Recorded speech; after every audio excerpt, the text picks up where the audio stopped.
तो I hope कि this is this chapter is going to bring new concepts towards you. तो be very careful while listening it, क्योंकि इसके अंदर बहुत सारे न्यू कॉन्सेप्ट्स हैं which you haven't studied before. But now as you are growing up, तो आपके concepts भी बड़े हो रहे हैं and you are getting older with your concepts as well. ठीक है, तो हेरिडिटी इन लिविंग ऑर्गेनिजम्स. सबसे पहले I would like to tell you कि हेरिडिटी क्या होती है. वर्ड हेरिडिटी क्या है? ठीक है, जब हम बात करते हैं हेरिडिटी की, तो हेरिडिटी आपका आई कलर, आपका hair colour, your facial expressions, और there are different things which you get from your parents.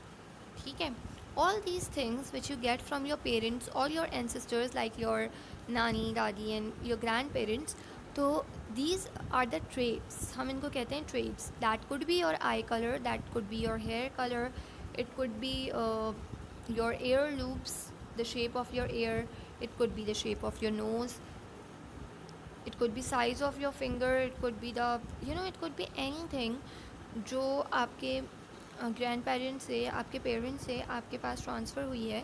तो इस चीज़ को हम बोलते हैं हेरिडिटी. ठीक है, आई होप अब सबका कॉन्सेप्ट यहाँ क्लियर हो गया होगा कि हेरिडिटी क्या होती है. इसी तरह से हेरिडिटी इनहेरिटेड कैरेक्टर्स के अंदर भी होती है. जो भी कैरेक्टर्स ट्रांसफ़र होते हैं उनको हम हेरिडिटरी ट्रेड्स बोलते हैं, लेकिन we'll discuss it later on. अभी एक हेरिडिटी का आपके लिए कॉन्सेप्ट इम्पॉर्टेंट था. सेकेंडली हम डिस्कस करेंगे सेल डिवीजन और सेल ग्रोथ. ठीक है बच्चों, तो जब हम सेल डिवीजन की बात करते हैं, तो सेल डिवीजन के अंदर देर आर टू प्रोसेसेस. पहला प्रोसेस होता है माइटोसिस, जिसके अंदर नॉर्मल यानी जो सोमैटिक सेल डिवीजन होती है बॉडी की, नॉर्मल सेल डिवीजन होती है. कि फॉर एग्जांपल अगर if you get a wound, ठीक है, if you get a wound on your skin and that skin heals up soon, तो the healing process, how does it heal, how it gets healed, this is the question. ठीक है ना, आपने कभी बात सोची कि जो आपका एक वुंड हो गया, if you get a cut from anywhere और वो स्किन आपकी हील हो गई, तो what makes the skin heal? Have you ever thought of it? No. जो आपकी स्किन हील हुई, that healing process occurs due to cell division and growth. यानी जो आपकी सेल डिवीजन हुई उससे न्यू सेल्स प्रोड्यूस हुए और आपकी स्किन हील हो गई.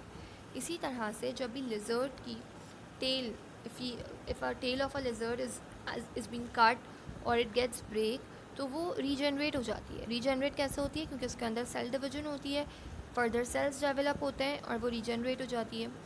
अगर स्टारफिश है, स्टारफिश का एक आर्म कट हो जाता है. स्टारफिश के पास 5 आर्म्स होते हैं ना, we all know that starfish is of star shape and it has 5 arms. तो अगर इसका कोई एक आर्म कट हो जाता है, ब्रेक हो जाता है, it gets hit with something और anything happens to its arm, तो इट आर्म्स गेट रीजनरेट. उसके अंदर रीजनरेशन की टेंडेंसी होती है और वो रीजनरेट हो जाता है. इसी तरह आपकी बॉडी की बोन्स के साथ है कि अगर बोन्स एट टाइम्स आपकी बोन्स फ्रैक्चर हो जाती हैं तो वो रीजनरेट होती हैं और वो फिल हो जाती हैं, जो उसके अंदर गैप होता है.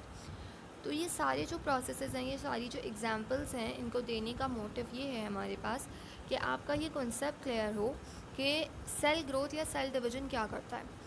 एक न्यू ऑफस्प्रिंग जो प्रोड्यूस होता है, जो एक बॉर्न बेबी होता है, वो सेल डिवीजन के प्रोसेस से होता है. लेकिन उसके अंदर जो प्रोसेस होता है वो होता है मियोसिस. लेकिन आज जो हम प्रोसेस पढ़ेंगे वो है माइटोसिस, जिसके अंदर नॉर्मल सेल डिवीजन होगी आपकी बॉडी की. अच्छा, before starting the process of mitosis में एक आपको नॉर्मल डिस्क्रिप्शन दे दूँ कि सेल डिवीजन के अंदर होता क्या है.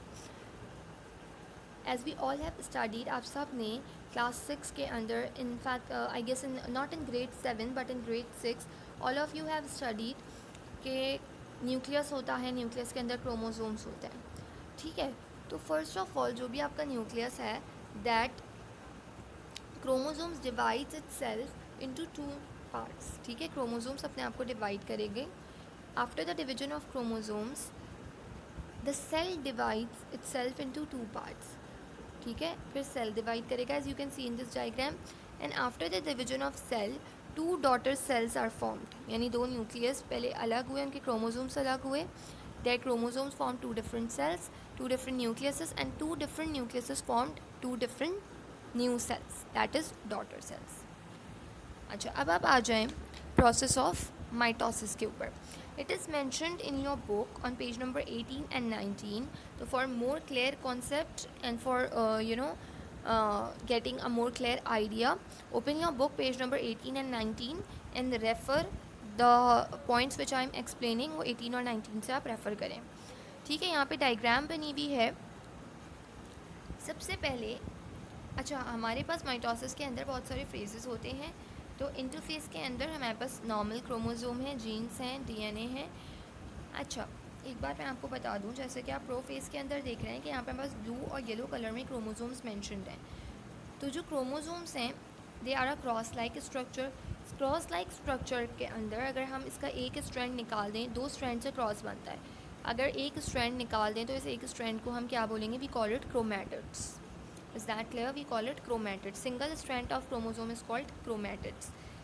ठीक है. और ये जो आप देख रहे हैं लाइंड स्ट्रक्चर इन मेटाफेज, ये है स्पिंडल फाइबर्स. ठीक है. ये है स्पिंडल फाइबर्स. सबसे पहले हमारे the chromosome in the prophase chromosomes are well defined. ठीक है. इसके बाद chromosomes divide themselves on the spindle. Chromosomes जो है अपने आप को स्पिंडल के ऊपर इक्वेटोरियली अरेंज करेंगे स्पिंडल के सेंटर के अंदर. इसके बाद फिर ये डिवाइड हो जाएंगे क्रोमैटिड्स की फॉर्म में और ये स्पिंडल के एंड्स के ऊपर चले जाएंगे जो कि है एनाफेज. ठीक है. और टीलोफेज के अंदर क्या होगा? टीलोफेज के अंदर दो डिफरेंट सेल्स फॉर्म हो जाएंगे. जैसे कि आपने देखा, जैसे क्रोमैटिड्स अलग अलग हुए एनाफेज के अंदर, उन्होंने जो ऊपर क्रोमैटिड्स थे उन्होंने एक अलग सेल फॉर्म किया और जो नीचे क्रोमैटिड्स अलग हो गए थे उन्होंने एक अलग सेल फॉर्म किया. तो इस तरीके से क्रोमोसोम्स ब्रेक हुए. उन्होंने सबसे पहले अपने आप को इक्वेटर के अराउंड अरेंज किया. इसके बाद फिर those chromosomes break them cells into chromatids and those chromatids on the both sides of the spindles formed two different cells. उन्होंने दो सेल्स बना लिए. ठीक है. As I have explain you the concept of heredity. तो अब यहाँ पर वो ट्रेड्स हैं जो ट्रांसफ़र होते हैं. तो टंग रोलिंग, कुछ लोग टंग रोल कर सकते हैं, कुछ नहीं कर सकते. Thumb size, alignment of teeth, shape of the year and the fingers. कुछ लोगों की फिंगर्स क्रैक्ड होती हैं, कुछ लोगों की फिंगर्स स्ट्रेट होती हैं. ठीक है.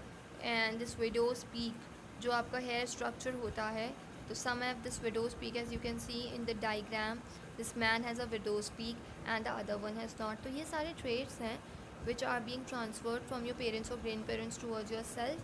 अच्छा, तो अब आप लोग वो traits अपने अंदर मार्क आउट करो which you have got from your parents.